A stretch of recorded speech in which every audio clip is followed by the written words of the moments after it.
그렇게 하겠습니다. 오늘은 사사기 4장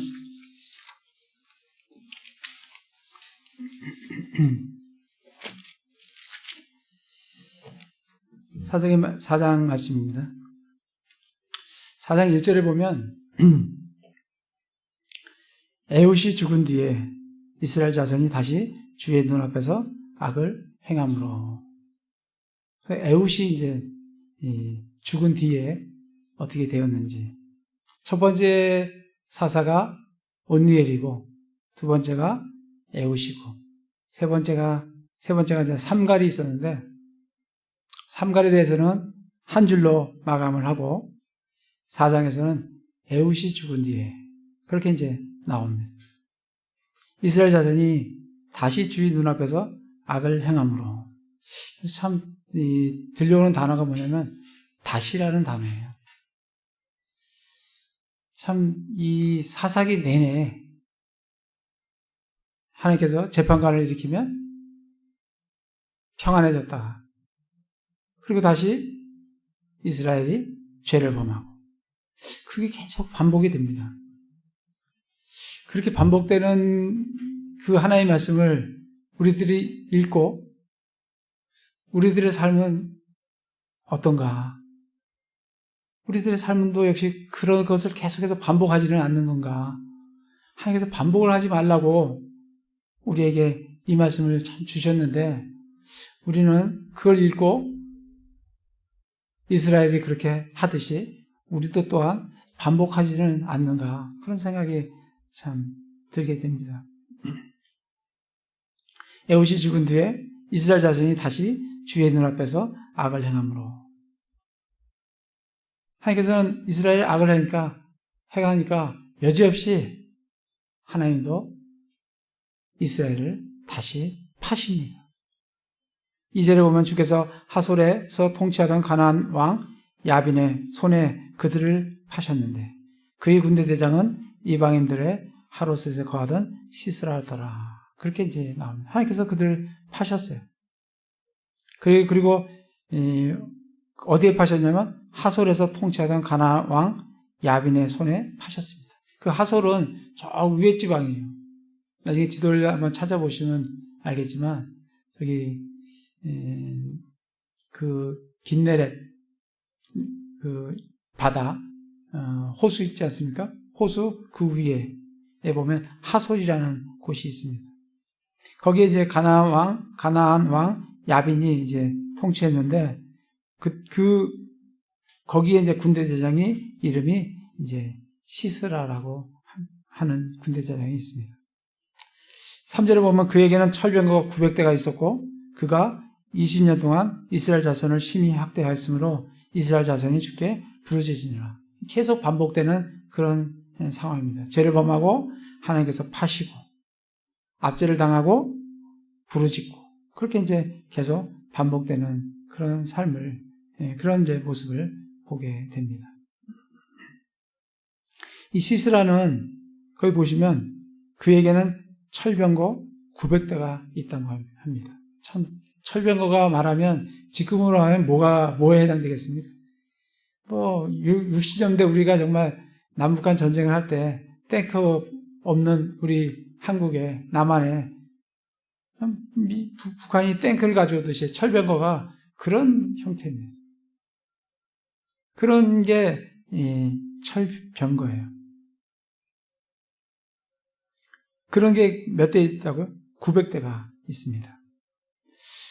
그 여호수아의 그 사사기 1장을 보시면 1장 19절에 보시면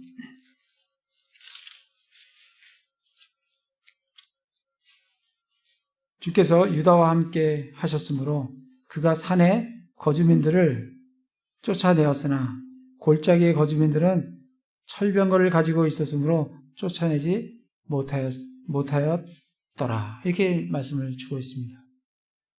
유다 자손들이 다 쫓아냈는데 골짜기에 있는 사람들은 쫓아내지 못했어요.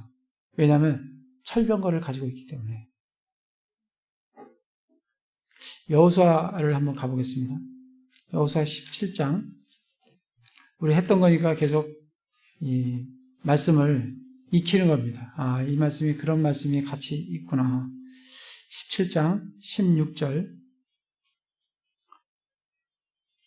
보시면 요셉 자손이 이르되 그 산은 우리에게 넉넉하지도 아니하고 골짜기 땅에 거하는 모든 가나안 족속에게는 벳산과 그것의 고을들에 거하는 자든지 예스리엘 골짜기에 거하는 자든지 다 철병거가 있나이다 하매 가서 점령하라니까 넉넉하지도 않고 그들은 철병거를 가졌습니다.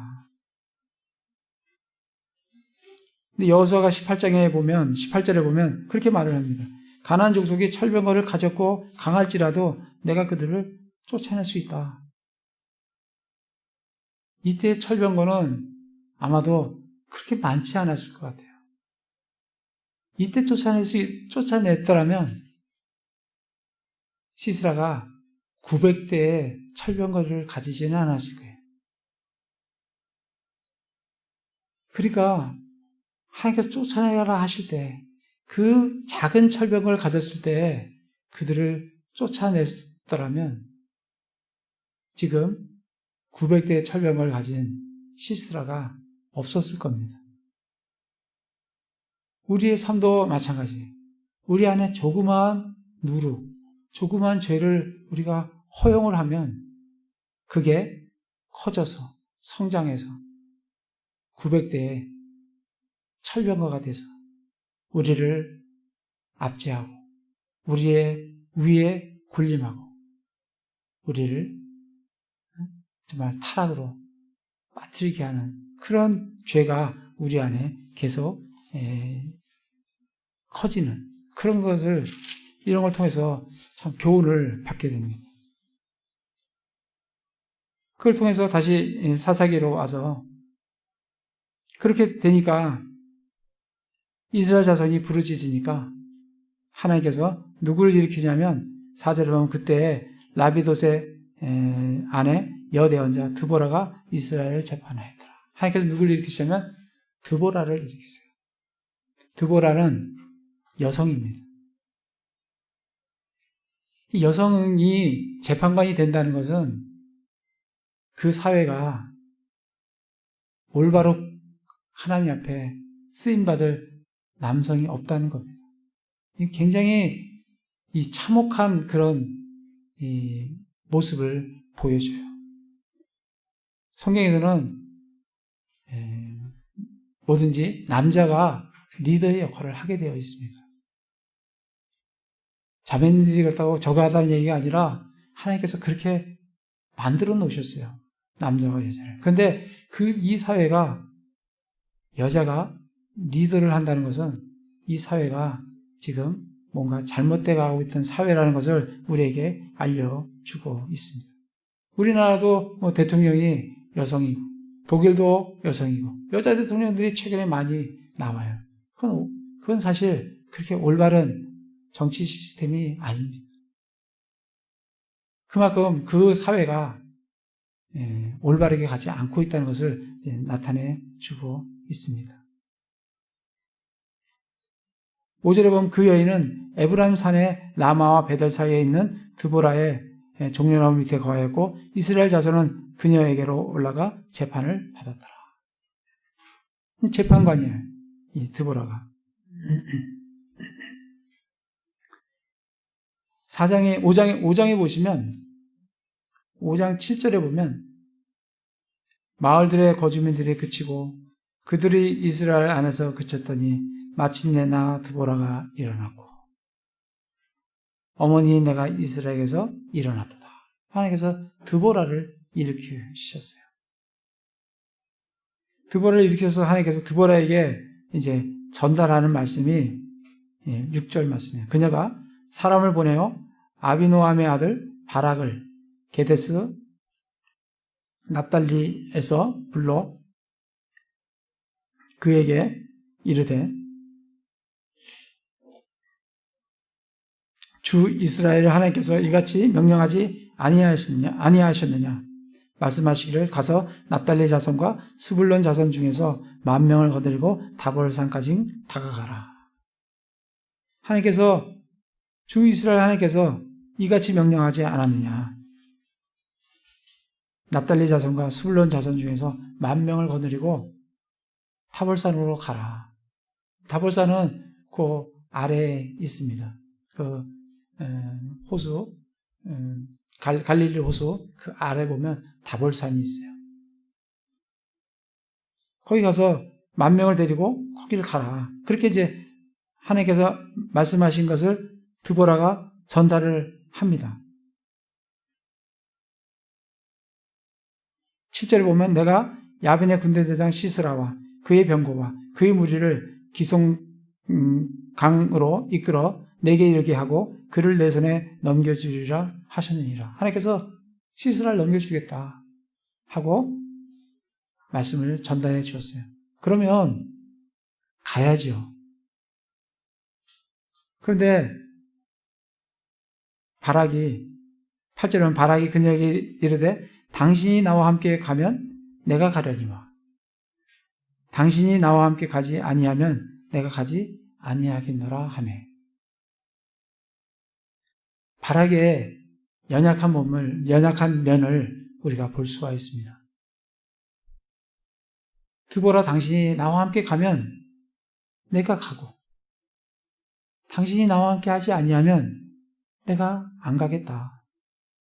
하나님 말씀이 주어졌는데도 불구하고 참 연약한, 그 중에서도 이스라엘 중에서도 제일 강력한 사람을 뽑지 않았겠어요? 바락을. 가장 강력한 사람이 지금 드보라를 의지해서 같이 가면 가고 같이 안 가면 안 가겠다. 그렇게 이제 말을 하게 됩니다.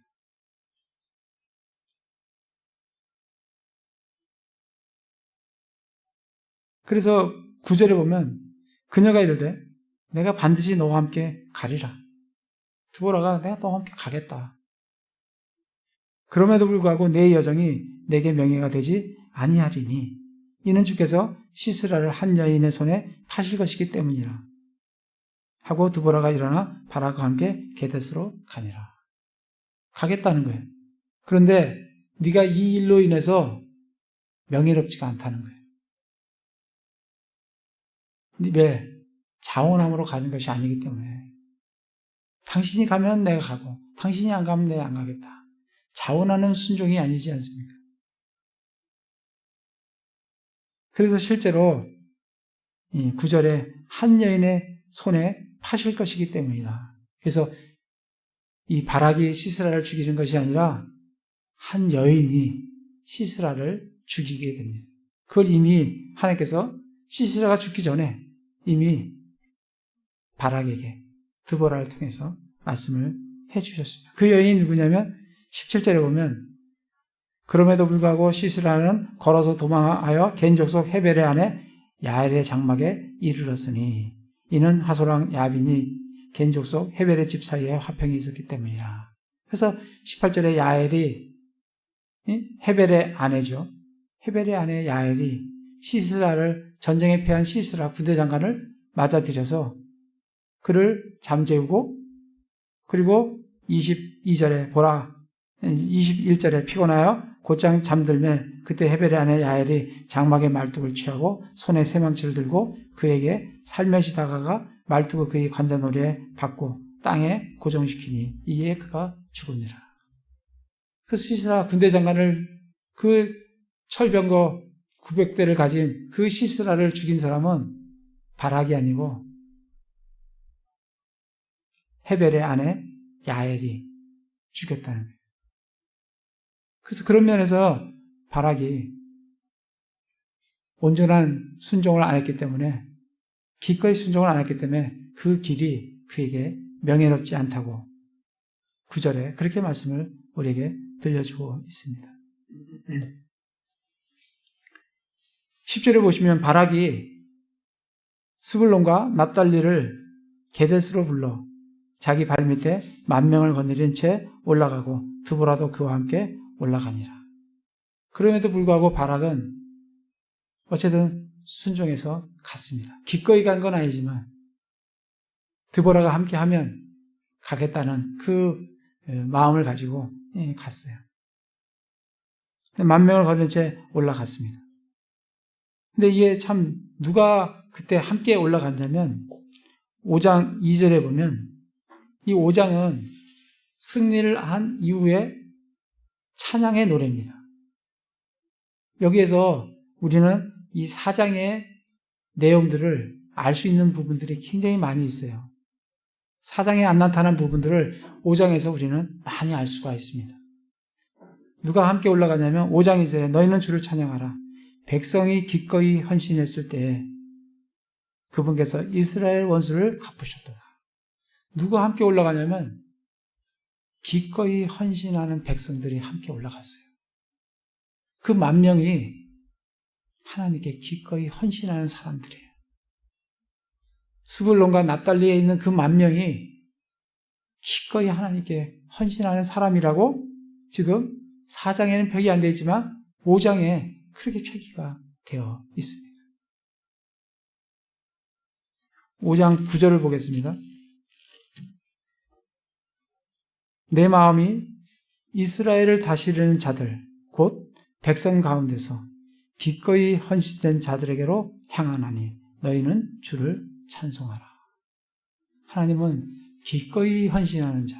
이게 영어로 willingly. 이건 뭐 자원함으로 헌신하는 거예요. 누가 강제적으로 하는 게 아니라 자원함으로 헌신하는 거예요. 기꺼이 내가 주님께 나를 드리겠습니다 하는 그 기꺼이 헌신하는 사람들이 누구와 함께 갔냐면 바락과 함께 갔습니다. 그러니까 그 10,000명이 사실은 대단한 힘을 발휘를 하는 겁니다. 왜? 기꺼이 헌신되는 사람들이기 때문에. 13절에 보면 5장 13절에 보면 그때 그분께서 남아있는 자로 하여금 백성 가운데 있는 고귀한 자들을 지배하게 하셨으며 또 주께서 나로 하여금 용사들을 지배하게 하셨도다. 나중에 이 전쟁이 끝나고 누가 고귀한 자를 지배해요? 남아있는 자들을 지배합니다. 그 남아있는 자들이 함께 올라간 거예요. 어느 시대든지 하나님께서는 하나님께 기꺼이 헌신된 사람들을 남겨놓으십니다. 엘리야 시대 때 7,000명이 남겨졌어요. 모두 바알에게 들어갔다라고 했는데 하나님은 아니다. 7,000명이 남겨져 있다. 바벨론 포로에 갔을 때도 다니엘과 세 친구들이 남아있어요. 하나님께 기꺼이 헌신된 사람들이 남아있다고.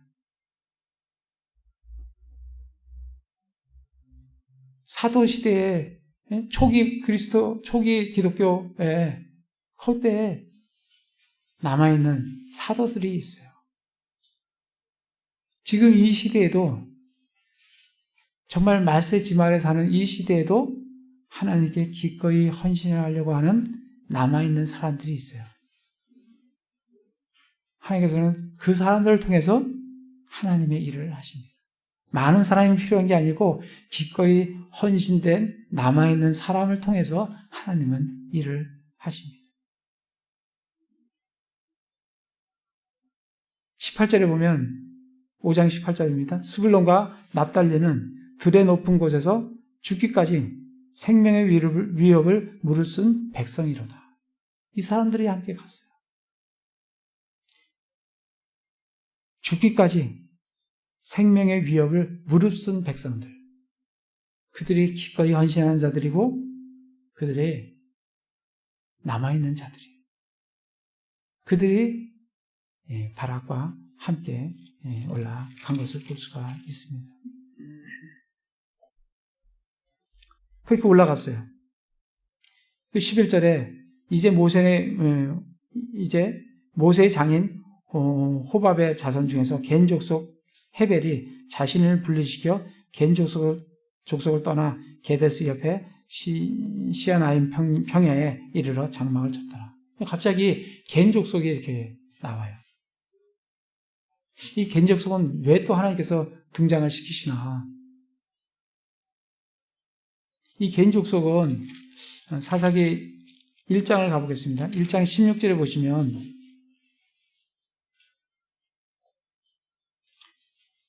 모세의 장인 겐족 속의 자손이 유다 자손과 함께 종려나무 도시에서 올라와 아라세 남쪽에 있는 유대강에 이르렀고 그들이 그 백성 가운데 거하니라. 그러니까 이 겐족이 어디에 거했냐면 저 종려나무 도시가 우리 이때 할 때 여리고라 그랬습니다. 저 아랫지방이라고. 지금 하솔은 저 위에 지방이야. 게데스는 저 갈릴리 위쪽에 있어요. 다시 말하면 이 유대 지방의 그 여리고에 있던 겐 족속이 그 중에 한 사람, 한 족속, 누구? 헤벨. 겐 족속에 있는 그 헤벨이라는 사람이 여기서 자기를 분리를 해서 어디로 왔어요? 저 하솔 지방에 있는 맨 위에 지방에 있는 게데스에 와서 장막을 쳤다고 지금 4장의 말씀을 해주고 있습니다. 그렇죠? 그게 11절 말씀이에요.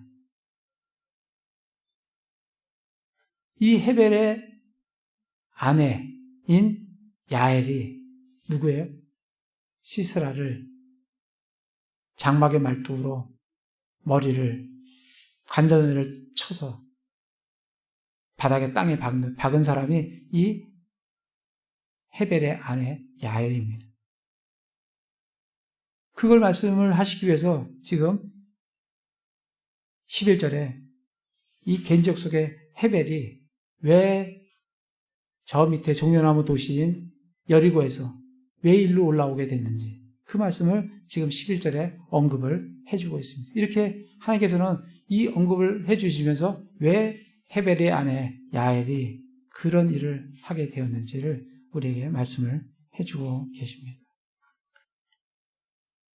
12절에 보면 아비노함의 아들 바락이 다볼산에 오른 것을 그들이 시스라에게 알림해. 하나님께서 바락에게 다볼산으로 가라 그랬어요. 왜 다볼산으로 가라고 하셨겠어요? 그 다볼산에 오른 것을 시스라에게 알려졌어요. 근데 하나님께서 7절에 보면 내가 야빈의 군대장군 시스라와 그의 병거와 그의 무리를 기손강으로 이끌어 내게 이르게 하고, 기손강이 어디 있냐면 다볼산 밑에 있는 데가 기손강이에요. 그러니까 다볼산으로 바락을 가게 하고 시스라는 어디로 오게 해요? 기손강으로 오게 하고 거기서 전선이 구축이 되는 거예요. 다볼산과 다볼산 아래에 있는 기손강과 강을 놓고 서로가 대치를 하게끔 하나님께서 이미 시스라의 마음을 그렇게 움직이시고 그거에 따라서 바락을 다볼산으로 움직이게 하고 그것이 시스라에게 알려지게 되고 그래서 시스라는 자연스럽게 어디로 와요? 기손강, 다볼산에서 그를 싸우려고 하면 다볼산으로 온 바락과 싸우려면 기손강으로 와야 돼요. 그래서 기손강에서 서로가 대치를 하게 되는 걸 볼 수가 있습니다.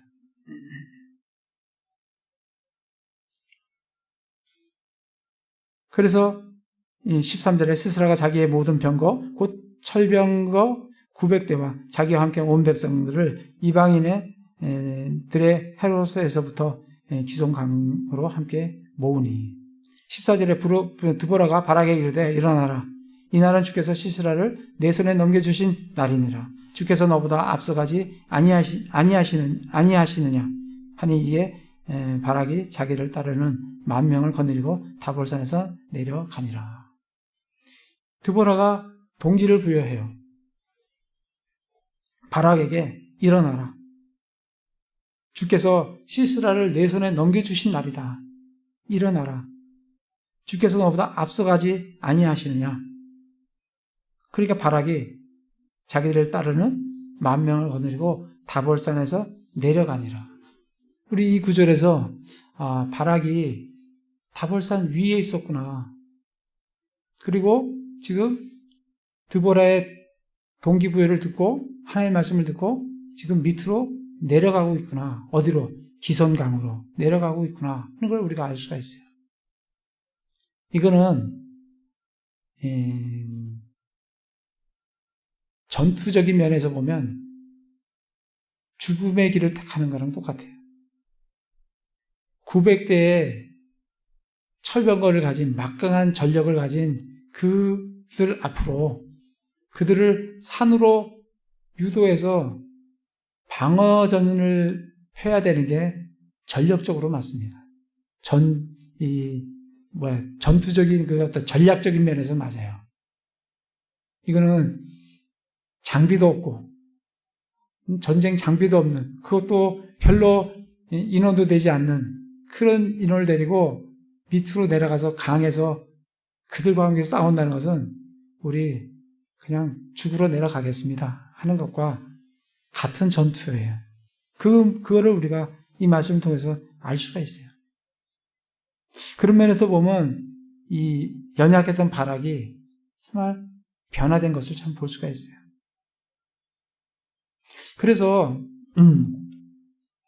이 내려가면서 주께서 15절에 주께서 시스라와 그의 모든 병거와 그의 모든 온 군대를 바락 앞에서 칼날로 쳐서 무찌르시니 이에 시스라가 자기 병거에서 내려 걸어서 도망하니라. 그러나 바락이 그 병거들과 군대를 추적하여 이방인의 하로셋에 이르렀는데 시스라의 온 군대는 칼에 쓰러지고 한 사람도 남은 자가 없었더라. 다 죽었어요. 어찌된 일인지 그 강에서 싸웠는데 시스라의 그 막강한 전력을 가진 그들을 바락이 10,000명을 데리고 정말 대승을 거둔 겁니다. 이런 연약했던 이 바락을 하나님께서는 그가 또 순종을 했을 때 그를 그대로 사용을 하십니다. 그래서 히브리서 한번 가보겠습니다. 히브리서에 보시면 이 믿음의 장에 바락이 나와요. 11장 32절에 보면 많은 이 재판관들이 나오는데 32절에 보면 내가 무슨 말을 더 하리요? 기드온과 바락과 삼손과 입다와 여기까지 사사기에 나오는 거 아닙니까? 이 몇 명 많은 사사들 중에 바락이 믿음의 장인 11장에 그 이름을 올립니다. 그가 처음에는 연약했지만 그가 하나님께 기꺼이 순종을 했을 때 하나님께서는 히브리서에 그 믿음의 장에 바락의 이름을 올려놓으신 것을 볼 수가 있습니다.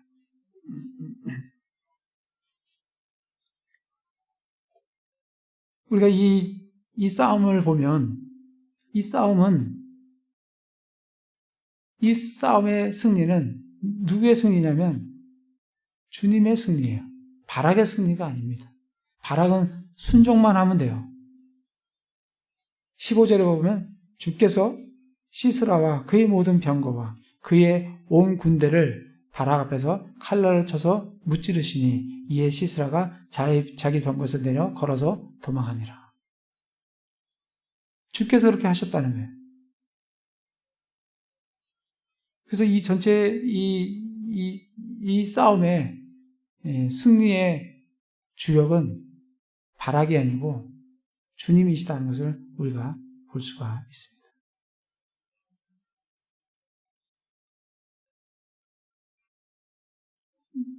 이 싸움을 잘 보시면 하나님께서 5장에 보시면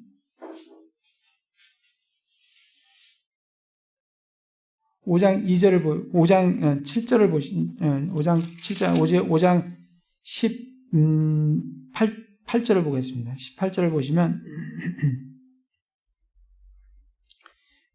이제 위험을 부르는 백성들이 나왔어요.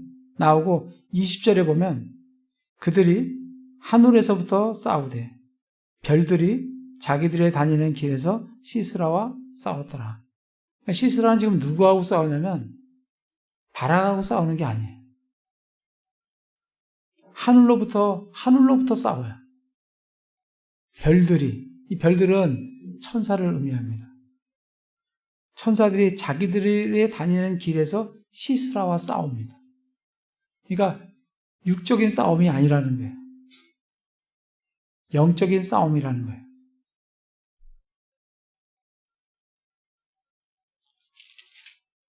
다시 그 4장 15절을 보시면 이 시스라가 자기 병거에서 내려서 도망가는 걸 볼 수 있어요. 왜 시스라가 병거에서 내려서 도망갑니까? 병거를 타고 도망가면은 더 빠르게, 철병거 아니에요? 철병거. 활을 쏴도, 창을 던져도 괜찮을 철병거라고 해요. 왜 철병거를 타고 도망가지 않고 왜 병거에서 내려서 도망갑니까? 17절에 보면 그럼에도 불구하고 시스라는 걸어서 도망해요. 뭘 타지 못하고 철병거가 있는데도 철병거를 타지 못하고 도망간다. 그건 우리 5장에서 왜 그런지를 좀 살펴볼 수가 있습니다. 하나님께서 이들의 전선을 어디다 구축했냐면 기송강에다가 구축을 했어요. 그럼 기송강에서 어떤 일이 일어났는지 5장 4절에 보면 주께서 세일산에서부터 나오시고 에돔의 들들에서 행진하실 때에 땅이 진동하며 하나님께서 땅을 흔드십니다. 하늘들이 물을 내리고 구름들도 물을 내렸나이다. 엄청난 비가 쏟아졌다는 것을 우리는 나중에 드로바의 노래를 통해서 우리가 알 수가 있습니다. 5장 21절에 가서 기송강이 그들을 휩쓸었는데 4장에는 나오는 말이 없어요. 이거에 대해서 기록이 없어요. 그런데 5장에 기록을 해놓고 있습니다. 기송강이 그들을 휩쓸었어요. 왜 하나님께서 시스라를 기송강에 오게 했느냐? 비를 내리게 하시고 그 비로 강물이 범람하게 하시고 그들을 휩쓸은 거예요. 기송강이 휩쓸었는데 그 기송강은 옛적부터 있던 강이라 내 호나 내가 힘 있는 자를 밟았도다. 22절에 그때에 말들이 달리불어 그 물이 범람하는 그 말들을 달려보세요. 그 지륵탕을 한번 질퍽질퍽한 데를 말들이 달려보세요. 곧 그들의 용사들이 말들을 달리게 함으로 말 발굽이 부러졌도다. 말들이 견디지를 못하는 거예요. 기송강에 갑자기 비가 쏟아지면서 범람하면서 진흙탕 속에서 900대의 철병거는 오히려 없는 게 낫습니다. 그러니까 시스라가 어떻게 해서 도망가요? 병거에서 내려서 걸어서 도망간다. 그거를 우리가 뒤에 있는 5장을 통해서 알 수가 있는 겁니다.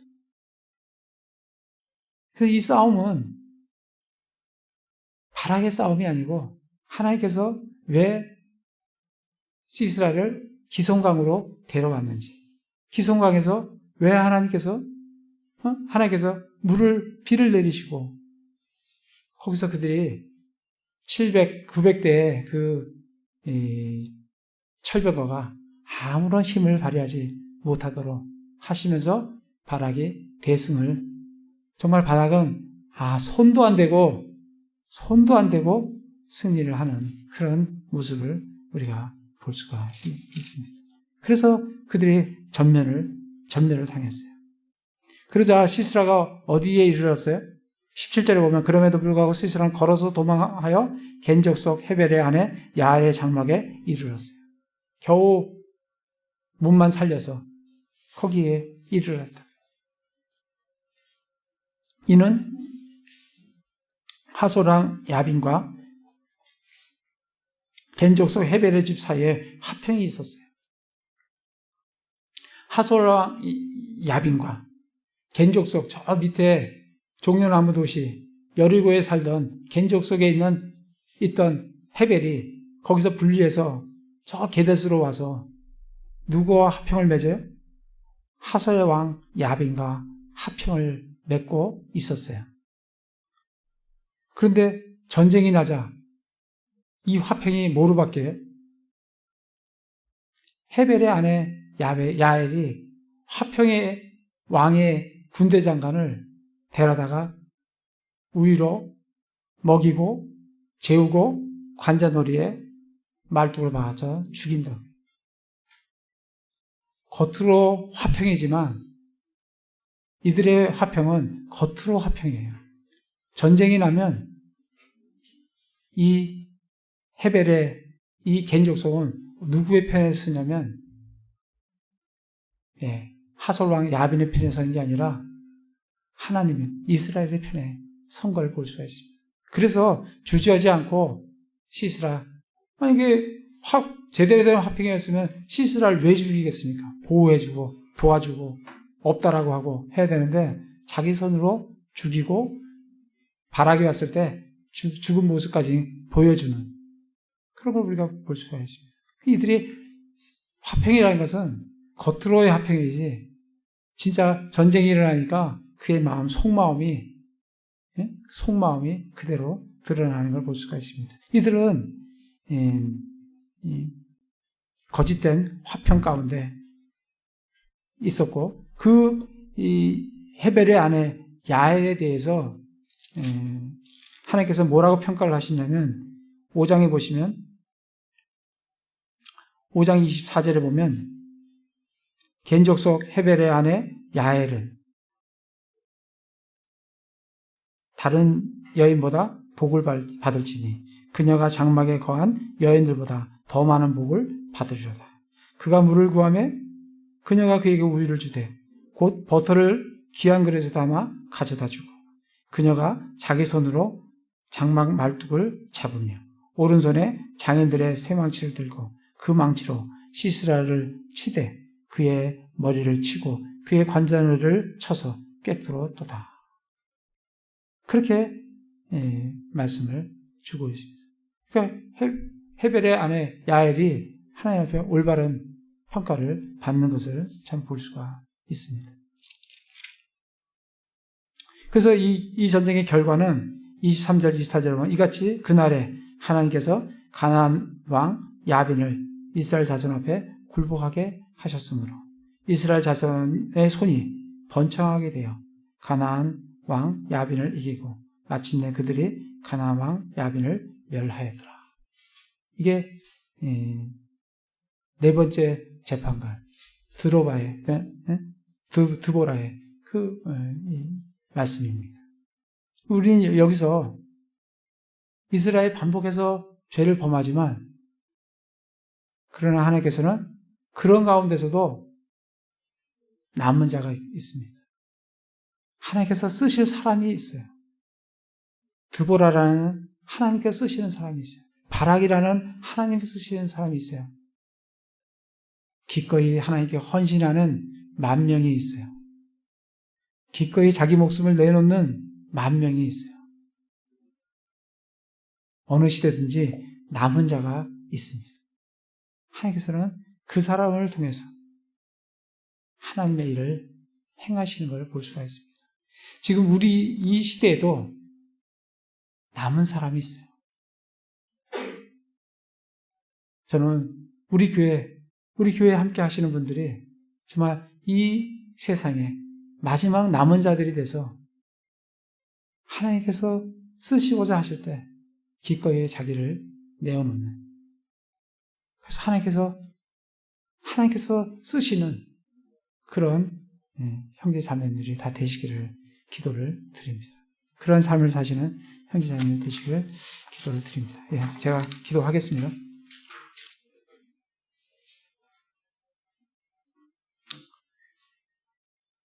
오늘 귀한 말씀 주신 것을 감사합니다. 이스라엘이 다시 저를 범하여 이방인에 팔리고 압제에 신음합니다. 그때에도 남은 자들이 있습니다. 하나님께 기꺼이 헌신을 하고자 하는 사람들이 있습니다. 죽기까지 생명을 무릅쓴 백성들이 있습니다. 하나님께서는 이러한 사람들을 사용하셔서 전쟁에 이기게 하시고 이스라엘을 구원하는 것을 보게 됩니다. 저희도 기꺼이 헌신하기를 원합니다. 저희 자신을 드리기를 원합니다. 하나님의 뜻에 따라 사용하여 주시옵소서. 한 주간의 삶도 예수 그리스도 안에서 승리하는 삶을 살기를 원합니다. 인도해 주시옵소서. 우리 주 예수 그리스도 이름으로 기도드립니다. 아멘. 네, 찬송가 272장 하겠습니다.